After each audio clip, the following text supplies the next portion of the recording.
Hello guys, ఎలా ఉన్నారు?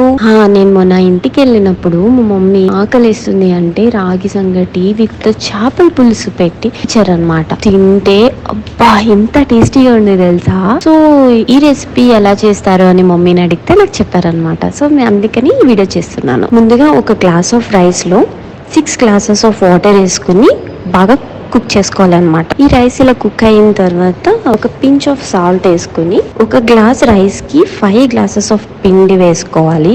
మనం ఇలా పిండి వేసుకుంటున్నప్పుడు లో ఫ్లేమ్ లో పెట్టుకుని ఇలాగ పిండిని బాగా మిక్స్ చేసుకుంటూ ఉండండి. పిండి గట్టిగా అవ్వకూడదు అని అంటే నెయ్యి వేసుకోవాలి.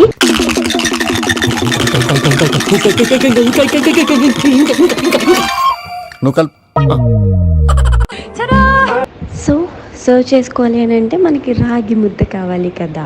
చేతులతో చేసుకోవచ్చు. బౌల్లో ఇలా నెయ్యి వేసుకుని, మా మమ్మీ 2 డేస్కి ఒకసారి చేసుకుంటూ ఉంటారు.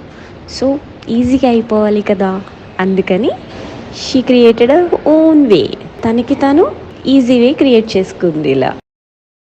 వావ్, ఫైనల్లీ మనం ఈ రాగి సంగటిని నాటుకోడి పులుసుతో తినొచ్చు, ఈవెన్ చేపల పులుసుతో కూడా తినొచ్చు. నేనైతే ఈరోజు చేపల పులుసుతో ట్రై చేసేస్తున్నాను. అందరికీ తెలిసిన రాయలసీమ వంటే కదా ఇది. మన హెల్త్ కి అయితే చాలా మంచిదని కూడా మీకు తెలుసు. సో ఇంకెందుకు లేట్, మీరు కూడా చేసేసుకోండి. కుదరకపోతే నాలానే అమ్మతో చేయించుకుని టేస్ట్ చేసి ఎలా ఉందో కమెంట్ చేయండి.